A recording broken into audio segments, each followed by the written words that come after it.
Hello friends, আপনারা সবাই কেমন আছেন? আশা করি সবাই ভালো আছেন। আজকে আমি আপনাদের জন্য নতুন একটা গল্প নিয়ে হাজির হলাম। নিজের ঘরে ঢুকেই আনিশা এমন এক দৃশ্যের মুখোমুখি হলো যা তার বিশ্বাসের ভিতর এক নিমেষেই ভেঙে গুঁড়িয়ে দিল। নিজের আশ্রয়ে থাকা মেয়েটার সাথে স্বামীর অপ্রত্যাশিত ঘনিষ্ঠতা তার ভিতরটা মুহূর্তেই চুরমার করে দিল। আনিশার সমগ্র পৃথিবী যেন থমকে গেল। এই দৃশ্য তার সমস্ত সত্তাকে স্তব্ধ করে দিল।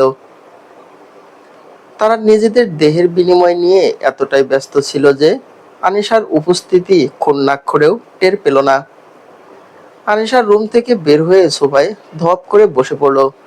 মিনিট 10 পর অমানিশা রুম থেকে বের হলো, যাকে বছরখানেক আগে নিজের কাছে আশ্রয় দিয়েছিল আনিশা। আনিশাকে ড্রয়িং রুমে বসে থাকতে দেখে অমানিশা ভোঁকড়ে গেল। আনিশার দৃষ্টি মেঝেতে নিবদ্ধ, যেন গভীর কোনো বিষয় নিয়ে চোখ কষে চলছে। অমানিশা কোনো কিছু না বলে তার নিজের ঘরের দিকে চলে গেল। বুক তার ধড়ফড় করছে। আনিশা কিছু দেখে ফেলেনি তো? 1 বছর আগের কথা। একদিন ঠিক দুপুরবেলায় আনিশা ওয়াশরুমে গোসল করছিল। সেদিন শুক্রবার ছিল। ছোট্ট মেয়েটা ঘুমোচ্ছে, আর ছেলে বাবার সাথে গিয়েছে জুম্মার নামাজ পড়তে। এমন সময় মেইন ডোরে কেউ জোরে জোরে ধাক্কা দিতে লাগলো। আনিশা ওয়াশরুমে থাকায় দরজা খুলতে পারছে না, কিন্তু ওপাশ থেকে কেউ একজন দরজায় কড়াঘাত করেই চলছে। আনিশা তাড়াতাড়ি গোসল সেরে গেট খুলে দেখলো লম্বা ঘোমটা মাথা একটা অল্প বয়সী মেয়ে দরজায় দাঁড়িয়ে। পোশাক আশাকের দারিদ্র্যের ছাপ স্পষ্ট। আনিশা বলল, কি চাই? মেয়েটা কেন যেন তার চেহারা লুকানোর আপ্রাণ চেষ্টা করে যাচ্ছে। মাথা নিচু করে বলল, কিছু না। এই বলে চলে যেতে নিলে আনিশা তাকে ডাক দেয়, এই শোনো, তোমার ঘুমটা ওঠাও। অনেক জোরাজোরি করে ঘুমটা উঠিয়ে আনিশা দেখলো এ তো অমানিশা। আনিশা গ্রামের এই মেয়ে। তার বাবার ধন সম্পদের অভাব নেই। মা বাবা নাকি আগেই মারা গেছে আনিশা শুনেছিল। কিন্তু অমানিশার এই অবস্থা কেন? আনিশা অবাক হয়ে অমানিশার দু কাঁধে হাত রাখলো। কিরে অমানিশা, এই অবস্থা কেন তোর? অমানিশা এবার কেঁদে ওঠে, তার সমস্ত ঘটনার বিবরণ দেয়। ঘটনাটি এরকম যে অমানিশা ভালোবেসে একজনের সাথে পালিয়ে যায়। একমাত্র মেয়ের পালিয়ে যাওয়ার সংবাদ শুনে তার বাবা স্ট্রোক করেই মারা যান। এর কিছুদিন পর দুশ্চিন্তায় মাও চলে যায় না ফেরার দেশে। অমানিশা ওই ছেলের সাথে সংসার করতে লাগলো। একদিন অমানিশা জানতে পারলো তার ওই প্রেমিক জামাই তাকে রেখে আরেকটা বিয়ে করেছে। এসব নিয়ে ঝামেলা করে জামাই তাকে বাসা থেকে বের করে দেয়। অমানিশা ভাইদের কাছেও ঠাঁই পায়নি। এখন ছোট্ট একটা বাসা নিয়ে কোনো রকম জীবন চলছে তার। টিউশনে খুঁজতে আনিশার বাসায় এসেছিল। কার কাছে নাকি শুনেছে এ বাসায় বাচ্চা আছে পড়ানোর মতো। কিন্তু অমানিশা ভাবতে পারেনি এটা তাদের গ্রামেরই পরিচিত কাছের কেউ। তার সাথে ঘটে যাওয়া ঘটনা শুনে আনিশার বড্ড মায়া হয়। আনিশা বলে, তুমি পড়াশোনা জানো মেয়ে? যতদিন না একটা চাকরি পাস আমার এখানেই থাক। চাকরি পেলে না হয় আলাদা বাসা নিবি। অমানিশা প্রথমে রাজি না হলেও আনিশার পীড়াপিড়িতে অবশেষে রাজি হয়। সেই থেকে এই 1 বছর আনিশার কাছেই আছে অমানিশা। যাকে মায়া করে আশ্রয় দিল সে কিভাবে পারলো এমন নিমক হারামি করতে? তার পরিবর্তের ন্যায় অটল স্বামীও বা কিভাবে ধোকা দিতে পারলো আনিশাকে? কেন খুনাক্ষরেও এসবের কিচ্ছুটি টের পেল না আনিশা? দুইটা বাচ্চার কথা একবারও চিন্তা করলো না এরা দুজন। দুঃখে আনিশার ভিতরটা জ্বলে পড়ে যাচ্ছে। আনিশার ছেলে আয়নের স্কুলে আজ একটি ছোট্টখাটো ফাংশন ছিল। ছোট্ট আনাবিয়াকে সেই এখন আমানিশার কাছে রেখে যায়। তার স্বামী রাতুলের আজ অফিস ছুটি ছিল, যেটা আনিশা জানতো না। প্রতিদিনের মতো যথারীতি আনাবিয়াকে আমানিশার কাছে রেখে ছেলেকে নিয়ে স্কুলে গেল আনিশা। ফাংশন থাকায় আজ তাড়াতাড়ি ছুটি হয়ে গেল। বাসায় ফিরে আনিশা তার কাছে থাকা ডুপ্লিকেট চাবি দিয়ে দরজা খুলে। তাদের ঘরের চাবি দুটো, একটা রাতুলের কাছে থাকে, অপরটা আনিশার কাছে থাকে। আনিশা ছেলেকে তার রুমে পাঠিয়ে নিজের ঘরে এসে এই বিশ্রী অবস্থা দেখে ফেলে। ওরা হয়তো ভেবেছিল আনিশা প্রতিদিনকার মতো আজও বেলা 11টায় ফিরবে, কিন্তু আজ আনিশা 2 ঘন্টা আগেই ফিরেছে। আনিশার অনুপস্থিতির সুযোগে ওরা প্রতিদিনই এই নীল খেলায় মেতে ওঠে কিনা কে জানে। আনিশার ভাবতে পারছে না, তার শরীর জ্বলে যাচ্ছে। আনাবিয়া এক নাগাড়ে কান্না করে যাচ্ছে, কিন্তু সেই কান্নার শব্দও যেন আনিশার কান অবধি পৌঁছাচ্ছে না। আনিশা ছেলে মেয়ে দুটোকে দুপাশে নিয়ে বসে আছে। রাতুল পাশে এসে বসলো। আনাবিয়াকে হাত বাড়িয়ে কোলে নিতে চাইলে আনিশা বাধা দেয়। ওই অপবিত্র নোংরা হাত দিয়ে আমার ফুলের মতো নিষ্পাপ বাচ্চাকে ধরো না। রাতুল হঠাৎ থমকে গিয়ে বুড়ো কুচকে বলল, কি সব বলছো তুমি আনু? দাও, আমার পাখিকে আমার কোলে দাও। আনিশা আবার গলা ছেড়ে আমানিশাকে ডাক দিল। ডাক শুনেই আমানিশা আসলো। আনিশা থাকাকালীন অমানিশা খুব একটা এই রুমে আসে না। আনিশা তাদের ব্যক্তিগত রুমে অমানিশাকে ডাকেও না। কিন্তু আজ অমানিশা পরিস্থিতি কিছুটা আঁচ করতে পেরেছে হয়তো। চোখে মুখে চোরাচোরা ভাবই সেটা বলে দিচ্ছে। আনিশা অমানিশার চোখে চোখ রেখে বলল, কতদিন থেকে চলছে এসব? অমানিশার মুখ নিচু করে রেখেছে। রাতুল ধরা পড়া চোরের ন্যায় আনিশার দিকে তাকিয়ে আছে। আনিশা হুঙ্কার ছেড়ে বলল, কি হলো? কথা বলছিস না কেন? তোর প্রতি দয়া দেখানোর এই প্রতিদান দিলি তুই? দুধ কলা খাই আমি কালসাপ পুষেছিলাম এতদিন। এই অকৃতজ্ঞ নিমক হারাম মেয়ে, কেন আমার সংসারটা ধ্বংস করে দিলি? তোর দুঃসময়ে তোকে এখানে রাখাটাই কি আমার ভুল ছিল? কোল থেকে আনাবিয়াকে পাশে বসিয়ে দিয়ে আনিশা অমানিশার মুখোমুখি দাঁড়ায়। কষে একটা থাপ্পড় বসিয়ে দেয় অমানিশার গালে। নাম যেমন তোর অমানিশা, তোর ভিতরটাও অমানিশার মতোই কালো অন্ধকারাচ্ছন্ন। যা, বের হয়ে যা, এক্ষুনি বের হবি। অমানিশা চলে যায়। রাতুল কিছু বলতে গিয়েও থেমে যায়। আনিশা রাতুলের দিকে ফিরে বলে, আমি বাকরুদ্ধ আয়ানের বাবা। তোমাকে আমার কিচ্ছু বলার নেই। তোমাকে নিয়ে আমি গর্ব করতাম যে আমার স্বামী বাইরের কোনো মহিলার দিকে তাকায় না পর্যন্ত। আজ তুমি সেই বিশ্বাস চূর্ণ বিচূর্ণ করে দিলে রাতুল। কি দোষ ছিল আমার? আমার এই বাচ্চা দুটোর কি দোষ ছিল বলো? কিভাবে পারলে তুমি? আমার কি ঘাটতি ছিল বলতে পারো? এত এত ভালোবেসেছি তোমায় আমি। কেন আমার ভালোবাসার এই প্রতিদান দিলে তুমি রাতুল? বলতে বলতে কান্নায় ভেঙে পড়ে আনিশা। ফ্লোরে বসে কেঁদে বুক ভাসাতে থাকে। রাতুল গিয়ে আনিশাকে বলে, শান্ত হও আনো। তুমি যা ভাবছো সেরকম কিছুই না, ওঠো। খবরদার, তুমি আমাকে ওই নামে ডাকবা না। আর কি বলছো তুমি? সেরকম কিছুই না। তোমাদের একজন আরেকজনের শরীরে সুখ খুঁজে নেওয়া আমি আমার নিজ চোখে দেখেছি। তারপরও বলবে এটা কিছুই না? হায় আল্লাহ, এই দিন দেখার আগে আমার মরণ কেন হলো না? আমার যে মরণ যন্ত্রণা থেকেও বেশি কষ্ট হচ্ছে। এসব বলে নিজের চুল নিজে টানতে লাগলো আনিশা। ছোট্ট আয়ান মায়ের অবস্থা দেখে মায়ের কোলে বসে কান্না জুড়ে দিয়েছে। আনিশা উঠে তার কাপড় গোছানো শুরু করলো। ছেলে মেয়ে দুটোকে নিয়ে বেরোতে গেলে রাতুল বাধা দেওয়ার চেষ্টা করে। কিন্তু আনিশা বলে, রাতুল, তোমার মনে আছে একদিন আমি তোমাকে বলেছিলাম, তুমি যদি কখনো অন্য নারীতে আসক্ত হয়ে যাও, যেদিন আমি জানতে পারবো সেদিন হবে তোমার সাথে আমার সংসার জীবনের শেষ দিন। আজ সেই দিন। আমাকে বাধা দিয়ে কোনো লাভ হবে না। তুমি তো জানো আমি কতটা ভালোবাসার কাঙ্গাল। যেই মনে আমি ছাড়া দ্বিতীয় কারো ঠাঁই হয়ে গেছে, যেই শরীরে অন্য কারো স্পর্শের দাগ এখনো জ্বলজ্বল করছে, তুমি কিভাবে ভাবো সে তোমার সাথে আমি থাকবো? অসম্ভব। আনিশা তার দুটো সন্তানকে নিয়ে চলে গেল। দুশ্চরিত্র বাবার আজ কখনোই সন্তানদের উপর পড়তে দিবে না আনিশা। দুপুরের রোদের তেজ কিছুটা কমে এসেছে। আনিশা এক হাতে আয়ানকে ধরে অন্য হাতে আনাবিকে কোলে নিয়ে হাঁটছে। চোখ থেকে গড়িয়ে পড়া নোনা জলে তার পুরো মুখ আঠালো হয়ে গেছে, তবুও চোখের পানি থামার নাম নেই। তার শরীর যেন চলছেই না, মনে হচ্ছে শরীরের সমস্ত শক্তিকেও শুষে নিয়েছে। আনমলিন মুখে মায়ের দিকে তাকিয়ে বলল, মা, আমরা কি বাবাকে রেখে চলে যাচ্ছি? ছেলের প্রশ্নে আনিশার বুক যেন ভেঙে গেল। সে শুধু বলল, না বাবা, আমাদেরকে চলে যেতে বাধ্য করা হয়েছে। ছোট্ট আয়ান এই কঠিন কথার মানে কি বুঝলো কে জানে। সে আবার প্রশ্ন করলো, আমরা কোথায় যাচ্ছি মা?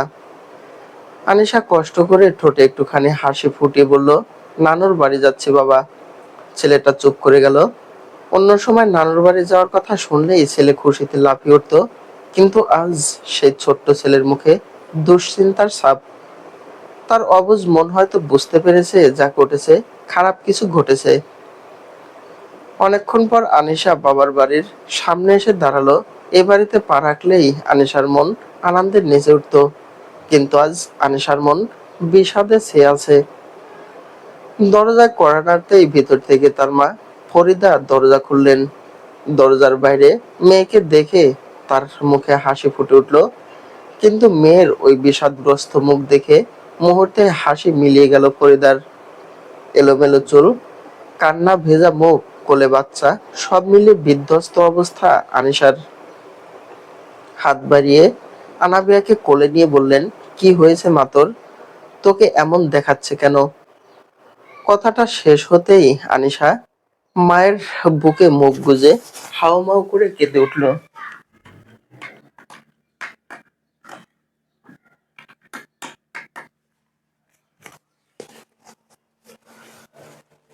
মা, আমার সব শেষ হয়ে গেছে মা। ফরিদা কিছুই বুঝতে পারলেন না, কিন্তু মেয়ের চোখের পানি দেখে নিজেকে সামলাতে পারেননি তিনি। আনিশাকে ধরে ভিতরে নিয়ে গেলেন তিনি। শব্দ শুনে আনিশার বাবা আব্দুর রহিমও বের হয়ে এলেন, সেই সাথে আনিশার ভাবি তানিয়াও। মেয়েকে এমন অবস্থায় দেখে কপালে ভাঁজ পড়ল আব্দুর রহিমের। কি হয়েছে, কাঁদছে কেন?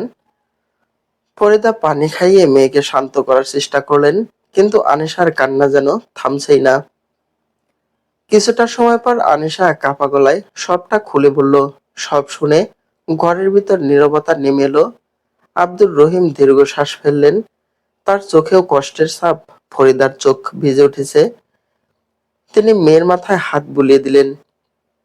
আনিশা বাবার বাড়িতে উঠে এসেছে প্রায় 3 মাস হয়ে গেল, কিন্তু রাতুল আর কোনো খোঁজ খবর নেয়নি। আনিশা চলে যাওয়ার সময় শুধু তাকে ফেরানোর একটা বৃথা চেষ্টা করছিল মাত্র। আনিশার মা চেয়েছিল আনিশা আবার ফিরে যাক। মায়ের ভাষ্য মতে সব সংসারেই এমন খুঁটিনাটি ঝামেলা হয়, তাই বলে সংসার ছেড়ে আসতে নেই। কিন্তু আনিশা ফিরে যায়নি। যেখানে তার ভালোবাসায় অন্য কেউ ভাগ বসিয়েছে, যেখানে তার স্বামী আর তারই নেই, সেখানে গিয়ে কি করবে? ভাইয়ের মধ্যবিত্ত সংসারে 2 ছেলে মেয়ে সহ নিজেকে বোঝা মনে হচ্ছে আনিশার। বাবাও আর কাজকর্ম করতে পারে না। আনিশার মনে হলো তার নিজের কিছু করা দরকার। এভাবে বাবা ভাইয়ের ঘাড়ে বসে খেতে আনিশার আত্মসম্মানে লাগছে। তার উপর ভাইয়ের বউয়ের কালো মুখও আনিশার নজর এড়ায়নি। আনিশা চারদিকে চাকরির জন্য আবেদন করতে লাগলো। 2-1 জায়গায় সাক্ষাৎকারও দিয়ে এসেছে, বাকিটা আল্লাহর হাতে। এর মাঝে আনিশা খবর পেল রাতুল নাকি সেই অমানিশাকে ঘরে তুলে দিব্যি সংসার গড়ে তুলেছে। আনিশা ভেবে পায় না 8 বছর ধরে যে মানুষটার সাথে সংসার করে এসেছে, সে মানুষটা কি করে এতটা বদলে গেল? সন্তানদের কথা কি করে ভুলে গেল? ছোট্ট আনাবিয়া সবেমাত্র বাবা ডাকতে শিখেছে। সে যখন বাবা করে ডাকে, আনিশার কলিজা এফর ওপর হয়ে যায়। ভাবতে ভাবতে আনিশার বুক ছিঁড়ে এক দীর্ঘশ্বাস বেরিয়ে আসে। আনিশা জানে একদিন না একদিন এই দীর্ঘশ্বাসের উত্তাপ রাতুলের সংসারে পড়বেই। রাতুলের নতুন সংসারের কথা শুনে সেদিন আনিশার মাও মেয়েকে বুকে জড়িয়ে ধরে কেঁদেছিল খুব। এতদিন তাও একটা আশা ছিল, কিন্তু এবার যে তার মেয়ে পুরোপুরি সংসারটা হারালো, তার দুটো নাতি নাতনি বাবা থেকেও বাবা হারালো। ছেলে মেয়ে দুটোকে নিয়ে আনিশার নতুন করে বাঁচার লড়াই শুরু হলো। একটি প্রাইভেট কোম্পানিতে আনিশার চাকরি হয়ে গেছে। সকালে অফিস যাওয়ার পথে ছেলেকে স্কুলে নামিয়ে দিয়ে যায়। স্কুল ছুটির পর আবার আনিশার মা অথবা তার ভাই নিয়ে আসে। আনিশার চাকরি হওয়ার পর থেকে তার ভাই বউয়ের আচরণ কিছুটা স্বাভাবিক হয়েছে। যতক্ষণ আনিশা অফিসে থাকে, ছোট্ট আনাবিয়াকে আনিশার মা আর ভাবি দেখাশোনা করে। সকালের ব্যস্ততা যেন আনিশার জীবনের অবিচ্ছেদ্য অংশ হয়ে গেছে। ভোর না হতে তার দিন শুরু হয় ব্যস্ততা দিয়ে। প্রথমে আয়নকে ঘুম থেকে তুলে স্কুলের জন্য তৈরি করানো, আনাবিয়াকে খাওয়ানো, নিজের তৈরি হওয়া, সব মিলিয়ে সকালটা বেশ দৌড়ঝাঁপের মধ্য দিয়ে পার হয় আনিশার। আজও তার ব্যতিক্রম হলো না। আয়নের কাঁধে স্কুল ব্যাগটা তুলে নিয়ে আনিশা ছেলের হাত ধরে দ্রুত হাঁটতে শুরু করলো। আজ একটু তাড়াতাড়ি পৌঁছতে হবে অফিসে। আজ নতুন ম্যানেজার জয়েন করবে, তাই আগে সব কাজ দ্রুত শেষ করে রাখতে হবে। নতুন ম্যানেজার জয়েন করলে নতুন করে আবার কাজ দিবেন। একটু হাঁটতেই তারা গাড়ি পেয়ে গেল। স্কুল গেটের সামনে গাড়ি থেকে নেমে আয়ান মায়ের হাত ধরে স্কুলের ভিতরে যাচ্ছে। গেটের সামনে দেখা যাচ্ছে কয়েকজন বাবা তাদের সন্তানদের স্কুলে নিয়ে এসেছে। এটা আয়ান রোজই দেখে। আয়ান মাকে প্রশ্ন করে, মা, সবার বাবা আসে, আমার বাবা কেন আসে না? আয়ানের প্রশ্ন শুনে আনিশার বুকটা মোচড় দিয়ে ওঠে। কয়েক মুহূর্তের জন্য সে কোনো উত্তর খুঁজে পেল না। তারপর আয়ানের মাথায় হাত বুলিয়ে বলল, তোমার বাবা তো ব্যস্ত থাকে, তাই আসতে পারে না। তোমাকে তো আগেও মাই নিয়ে আসতাম বাবা। আয়ন ঠোঁট ফুলিয়ে বলে, কিন্তু মা, আমি তো এখন বাবাকে দেখেও না। আমার তো বাবার কাছে যেতে ইচ্ছে করছে। আনিশা বুঝতে পারলো ছেলে বাবার অভাব অনুভব করছে প্রচন্ড ভাবে। ছেলেটাকে সে নিজে একটু সময়ও দিতে পারে না। ছেলেটা হয়তো নিজেকে একা ভাবছে। মা হিসেবে আনিশার জন্য এটা খুবই কষ্টের। অন্যদিকে দুধের আনাবিয়াকে রেখে অফিসে যেতেও আনিশার কলিজা ছিঁড়ে যায়। কিন্তু কিছুই তো করার নেই। পেটের তাগিদে যে তাকে ছুটতে হয়। এসব ভেবে আনিশার চোখে জল এসে গেল। কোন রকম চোখের পানি আটকে ছেলেকে সান্ত্বনা দিয়ে ছেলের কপালে ঠোঁট ছুঁয়ে দিল আনিশা। এরপর ছেলের কাছ থেকে বিদায় নিয়ে অফিসের দিকে রওনা দেয়। অফিসে ঢুকতেই অফিসের ব্যস্ত পরিবেশ চোখে পড়ল। সবাই নিজ নিজ কাজে ডুবে আছে। আজ মোটামুটি সবাই তাড়াতাড়ি এসে কাজে লেগে গেল। অফিসে ঢোকা মাত্রই তাকে আরেকটি ফাইল ধরিয়ে দেওয়া হলো। আনিশা তড়িঘড়ি করে তার আগের ফাইলটা কমপ্লিট করতে লেগে গেল। এর মাঝেই পাশের টেবিলে বসা সীমা বলল, শুনেছো আজ যে ম্যানেজার আসবেন, উনি নাকি খুবই কড়া মানুষ। ফুলপুর ব্রাঞ্চ থেকে ওনাকে এখানে ট্রান্সফার করা হয়েছে। আমাদের ফাঁকিবাজি আজ থেকে বন্ধ। এই বলে খিলখিল করে হেসে দিল সীমা সহ কয়েকজন। আনিশা এসব কথায় তেমন পাত্তা দেয়নি। হঠাৎই সকলের হাসি থেমে গেল। সবাই নিজ নিজ জায়গায় ভদ্রভাবে বসে গেল। একজন এসে ঘোষণা দিল, নতুন ম্যানেজার স্যার আসছেন। ৩০-৩২ বছরের এক যুবক ভিতরে ঢুকছে। পরনে হালকা নীল রঙের শার্ট আর কালো প্যান্ট, পরিপাটি পোশাক, আত্মবিশ্বাসী চেহারা। দেখতে বেশ ব্যক্তিত্ব সম্পন্ন মানুষ মনে হচ্ছে। তিনি মৃদু গলায় নিজের পরিচয় দিলেন। ওনার নাম রায়ান চৌধুরী। নিজের পরিচয় দিয়ে তিনি নিজের কেবিনের দিকে চলে গেলেন। আনিশা আবার নিজের কাজে মনোযোগ দিল। আগের ফাইলের কাজ শেষ করে সে এবার নতুন ফাইল নিয়ে কাজ করছে। কিছুক্ষণ পর একজন পিয়ন এসে বলল, আনিশা ম্যাডাম, আপনাকে রায়ান স্যার ডাকছেন।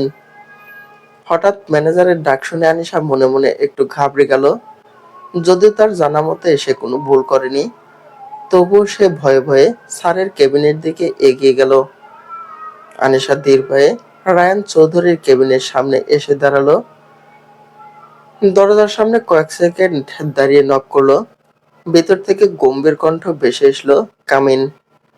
আনিশা দরজা খুলে ভিতরে ঢুকলো। রায়ান চৌধুরী তখন টেবিলের উপর রাখা কয়েকটা ফাইল মনোযোগ দিয়ে দেখছিলেন। আনিশা ভিতরে ঢুকতেই তিনি মাথা তুলে তাকালেন। আনিশার দিকে তাকিয়ে উনি যেন একটা হালকা হোঁচট খেলেন। কিছুক্ষণ তার দৃষ্টি স্থির হয়ে রইল আনিশার মুখের উপর। আনিশা অস্বস্তিতে পড়ে গেল। সে নিচু গলায় বলল, স্যার আমায় ডেকেছিলেন? আনিশার প্রশ্নে রায়ন চৌধুরী যেন সম্বিত ফিরে পেলেন। দ্রুত নিজেকে সামলে নিয়ে বললেন, হ্যাঁ বসুন। আনিশা একটু দ্বিধা নিয়ে সামনে রাখা চেয়ারটায় বসলো।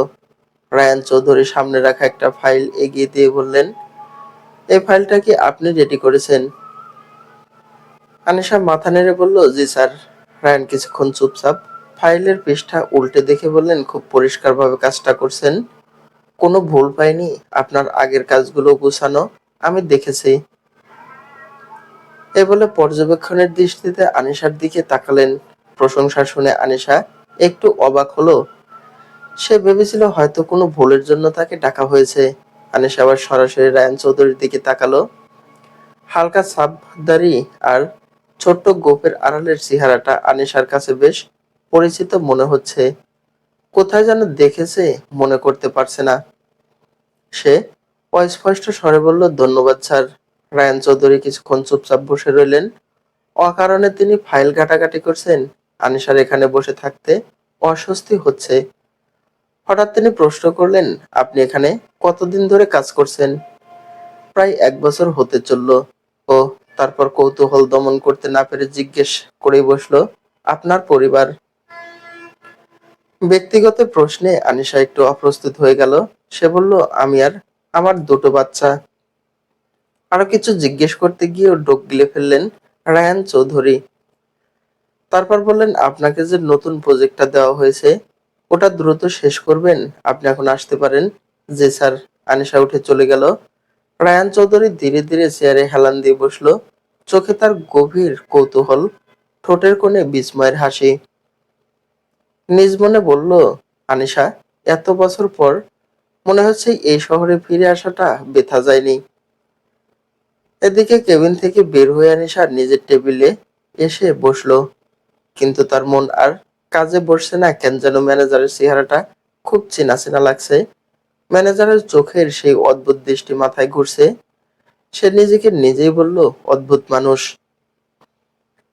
রাতুল আর আমানিশার সংসারের নতুন সদস্য আসতে চলছে। কিন্তু পুরো সময়টা জুড়েই আমানিশার শরীর অত্যন্ত খারাপ ছিল। ডাক্তার বলেছে হাই রিস্ক প্রেগন্যান্সি, সিজার করতে হবে, তাও বাচ্চার জন্য ঝুঁকি আছে। অপারেশন থিয়েটারে নিয়ে যাওয়ার আগে অমানিশার রাতুলের হাত ধরে বলে, আনিশা আমার সাথে একটু দেখা করতে চাই আমি। আমার মনে হয় মারা যাব, আমি ক্ষমা চেয়ে নিতে চাই। রাতুল অনেকদিন পর আনিশাদের বাড়ির দিকে যায়। ড্রয়িং রুমে বসে আছে রাতুল। কিছুক্ষণ পর আনিশা ভিতর থেকে বের হয়ে আসে। প্রথমে দূর থেকে আনিশা একবার রাতুলকে দেখে। সে মানুষ কিনা একসময় তার ভালোবাসার কেন্দ্রবৃন্দ ছিল, সে মানুষ আজ অন্য কারো, এই কথা ভাবতে আনিশা মুখ ফিরিয়ে নেয়। রাতুল আনিশার দিকে তাকায়, কিন্তু আনিশা রাতুলের চোখে চোখ অবধি রাখেনি। তার চোখে রাতুলের জন্য শুধুই ঘৃণা। রাতুল তাকিয়ে দেখে আনিশা আর আগের আনিশা নেই। চেহারায় এক অদ্ভুত উজ্জ্বল্য। সে এখন স্বাবলম্বী, চোখে মুখে আত্মবিশ্বাস। ভেঙে যাওয়া আনিশা যে এভাবে গড়ে উঠবে রাতুলের চিন্তা ভাবনার বাইরে ছিল। আনিশা সহজ সরল ছিল, একটুতেই ভেঙে পড়ল সেই আনিশা আজ স্ট্রং একজন নারী। রাতুলকে এভাবে তাকাতে দেখে আনিশা বলে, কি বলতে এসেছেন, বলে বিদায় হন। আনিশার মুখে আপনি সম্বর্ধন শুনে রাতুল বিস্মিত হলো। রাতুল বলল, অমানিশার খুবই অসুস্থ, অপারেশন থিয়েটারে নিয়ে যেতে হবে সন্ধ্যার পর। তোমার সাথে দেখা করতে চাইছে, একটু যাবে প্লিজ। অমানিশার কথা বলতেই আনিশার চোখে অতীতের সেই দৃশ্যটি চোখের সামনে ভেসে ওঠে। যে মেয়ের কারণে আজ আনিশার সংসার হারা হয়েছে, তার বাচ্চারা বাবা হারা হয়েছে, সেই মেয়ের ডাক শুনে ছুটে যেতে একদম ইচ্ছে হচ্ছে না আনিশার। হোক সেটা অন্যায়। আনিশা সরাসরি না করে দিল। বলল, দুঃখিত মিস্টার রাতুল, আমার সময় নেই বেহুদা কাজে সময় নষ্ট করার। আপনি এখন যেতে পারেন প্লিজ। আনিশা, বলতে গেলে সে এখন মৃত্যু পথযাত্রী। এভাবে বলো না, চলো মরে যাক, জাহান্নামে চলে যাক। আমার জীবনটা জাহান্নাম করে দিয়ে তার বেঁচে থাকা উচিত নয়। খুব শীঘ্রই আপনার জীবনটাও জাহান্নাম হবে, চলে যান এখান থেকে। এই বলে আনিশা ভিতরে চলে যেতে নিলে রাতুল পিছন থেকে বলে, আমার বাচ্চা দুটোকে একটু দেখতে দাও। আনিশা দাঁড়িয়ে পড়ে, ঘাড় ফিরিয়ে এসে বলে, কারো বাচ্চা না, আমার বাচ্চা। তাদের বাবা নেই, তাদের বাবা মারা গিয়েছে, এখন তাদের বাবাও আমি, মাও আমি। এই বলে আনিশা ভিতরে চলে গেল। ওদিকে রাতুল অসহায়ের মতো বসেই রইল। সেদিন রাতে আনিশা সারা রাত চোখের পাতা এক করতে পারেনি। একদিকে অতীতের তীব্র স্মৃতি, অন্যদিকে ছেলেটির অসহ্য পেট ব্যথা, সব মিলিয়ে তার মনটা অস্বস্তি হয়েছিল। ইদানিং ছেলেটার প্রায়ই পেট ব্যথা করছে। আনিশা প্রথমে ভেবেছিল হয়তো বাইরের খাবার খাওয়ার কারণে এমন হচ্ছে, কিন্তু বাইরের খাবার পুরোপুরি বন্ধ করার পরেও ছেলের পেট ব্যথা কমছে না। শেষমেশ আনিশা সিদ্ধান্ত নিল কালই ছেলেকে ডাক্তার দেখাতে হবে। পরের দিন সকাল হতেই আনিশা ছেলেকে নিয়ে ডাক্তারের কাছে চলে গেল। ডাক্তার কিছু পরীক্ষা নিরীক্ষা করতে বললেন। রিপোর্ট আসার পর জানা গেল আয়নের পিত্তথলিতে পাথর হয়েছে, সেই কারণেই তার বারবার পেটে ব্যথা হচ্ছিল। ডক্টর জানালেন শুধু ওষুধেই এই পাথর যাবে না, এর জন্য একটি সার্জারি করতে হবে। ডাক্তারের মুখে অপারেশনের কথা শুনে আনিশার বুক ধক করে উঠল। সে কাঁপা গলায় জিজ্ঞেস করলো, খরচটা কত পড়তে পারে? ডাক্তার একটা আনুমানিক অঙ্ক বলতেই আনিশার মাথাটা যেন ঝিমঝিম করে উঠল। গত ১.৫-২ বছরে নিজের জীবনটা নতুন করে গোছাতে গিয়ে যা ছিল তাও প্রায় শেষ হয়ে গেছে। বাবা ভাইয়ের টানাপোড়েনের সংসারে ধার চাইতেও বিবেকে বাধছে আনিশার। চেম্বার থেকে বেরিয়ে আয়ানের ছোট্ট হাতটা শক্ত করে ধরে হাঁটতে লাগলো আনিশা। ছেলেটা এখনো মাঝে মাঝে পেট চেপে ধরছে, ব্যথায় তার মুখটা কুঁচকে যাচ্ছে। ছেলের অবস্থা দেখে আনিশার চোখ দুটো জলে ভরে উঠল। কিভাবে যে এত বড় অসুখ বেঁধে গেল ছেলেটার। সারাদিন আনিশা বিভিন্ন জায়গায় টাকার জন্য চেষ্টা করতে লাগলো, কিন্তু এত অল্প সময়ে এত টাকা জোগাড় করা তার পক্ষে অসম্ভব। তাকে এই মুহূর্তে সবচেয়ে অসহায় লাগছে নিজের কাছে। সন্তানের অসুস্থতার মতো পীড়াদায়ক আর কিছু না একজন মায়ের কাছে। সন্ধ্যার দিকে তার মনে পড়ল একটা নাম, রায়ান চৌধুরী। কিছুক্ষণ দ্বিধাদ্বন্দ্বে ভুগলো আনিশা। আত্মসম্মান তাকে থামিয়ে দিতে চাইল, কিন্তু ছেলের কষ্টে ছটফট করা মুখটা মনে পড়তেই সে সিদ্ধান্ত নিয়ে ফেলল, যেভাবেই হোক রায়ান চৌধুরীর সাথে এই ব্যাপারে কথা বলতেই হবে তার। অন্যদিকে হসপিটালের করিডোরে অস্থিরভাবে পায়চারি করছে রাতুল।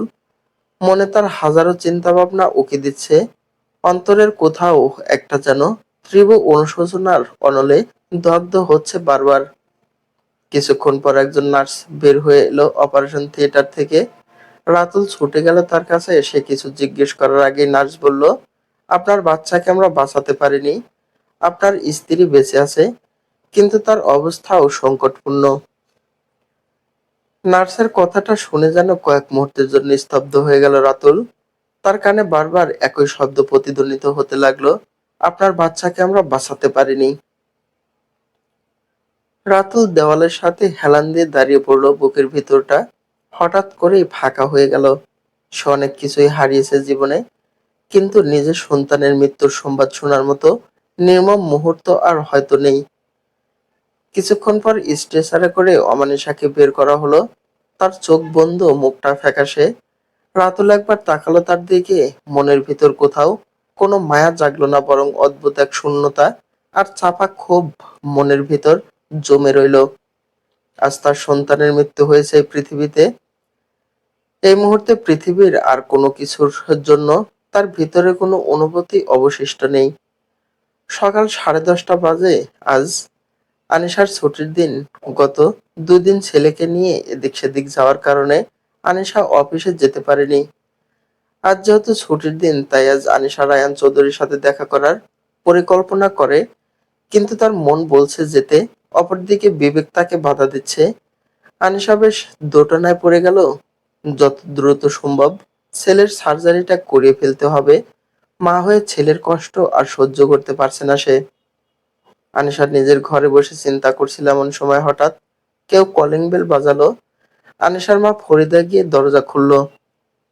কিছুক্ষণ পর ফরিদা আনিশার ঘরে এসে বললেন, আনিশা, তোর সাথে একজন দেখা করতে এসেছে, আয় তো। আনিশা ব্রকুসকে বলল, আমার সাথে আবার কে দেখা করতে আসলো? আরে আমি চিনি নাকি, তোর অফিস থেকে এসেছে বলল।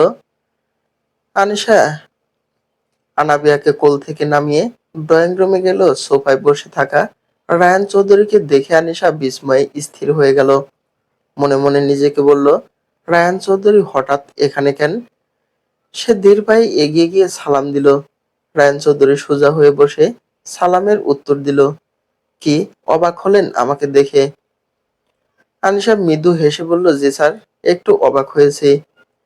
রায়ান চৌধুরী স্থির দৃষ্টিতে আনিশার দিকে তাকালেন। মনে মনে ভাবছেন, আনিশা কেন আমায় চিনতে পারছেন না? স্যার, আমার বাসার ঠিকানা কিভাবে জানলেন? আনিশার প্রশ্নে রায়ান চৌধুরী বলল, আপনার কলিগ সীমার কাছ থেকে নিয়ে নিয়েছি।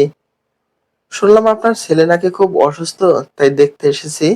আপনি তো গত 2 দিন অফিসেও যাননি। আনিশা মলিন মুখে বলল, জি স্যার, আমার ছেলে আয়ান অসুস্থ, তার পিত্তথলিতে পাথর ধরা পড়েছে। ডাক্তার বলেছে খুব শীঘ্রই সার্জারি করতে হবে। রায়ান চৌধুরী বললেন, সার্জারির ব্যবস্থা করেছেন?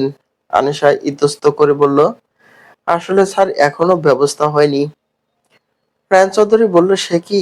আপনি কালই নিয়ে যান, অপারেশনের সকল ব্যয়ভার আমি বহন করব। খুশিতে আনিশার চোখ দুটো উজ্জ্বল হয়ে গেল। অনেক ধন্যবাদ স্যার, আমি খুব শীঘ্রই ফেরত দিয়ে দেব। আনিশা এতটাই খুশি হলো যে সে ভদ্রতা স্বরূপও রায়ান চৌধুরীর প্রস্তাব প্রত্যাখ্যান করল না।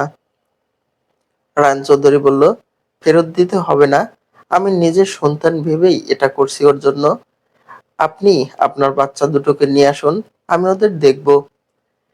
নিজের সন্তান কথাটা শুনে আনিশা ভ্যাবাচ্যাকা খেয়ে গেল। সেটা বুঝতে পেরে রায়ান চৌধুরী বলল, আমি কখনো বাবা হওয়ার স্বাদ পাইনি, তাই হয়তো বাচ্চাদের প্রতি আমার একটা আলাদা দুর্বলতা রয়েছে। আমার কথায় কিছু মনে করবেন না। আনিশা উপর নিচ মাথা নাড়ল শুধু। কিছুক্ষণ পর সে আনাবিয়া আর আয়ানকে নিয়ে এলো। ওরে বাবা, কি সুন্দর বাচ্চা দুটো, এসো আমার কোলে এসো।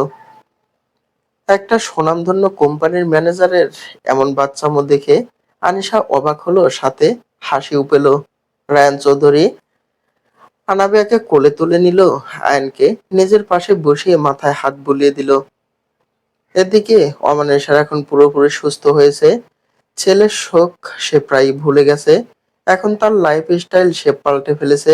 সবকিছু তার দামি দামি লাগবে। নিয়মিত পার্লারে যাওয়া তার রুটিন হয়ে গেছে। অমানিসার উচ্চাবিলাসী জীবনযাপনের জন্য রাতুল চিন্তা করলো। সে প্রবাসে চলে যাবে। দেশের ইনকাম দিয়ে সে অমানিসার উচ্চাকাঙ্ক্ষাগুলো পূরণ করতে পারছে না। যেই ভাবা সেই কাজ। রাতুল আরো স্বাচ্ছন্দ্যে জীবন কাটানোর উদ্দেশ্যে প্রবাসে পাড়ি জমালো। সুযোগ বুঝে অমানিসাকেও নিয়ে গিয়ে সুখে সংসার পাতবে। কিন্তু কে জানতো এই বিদেশ যাওয়াই তার জীবনের জন্য কাল হয়ে দাঁড়াবে।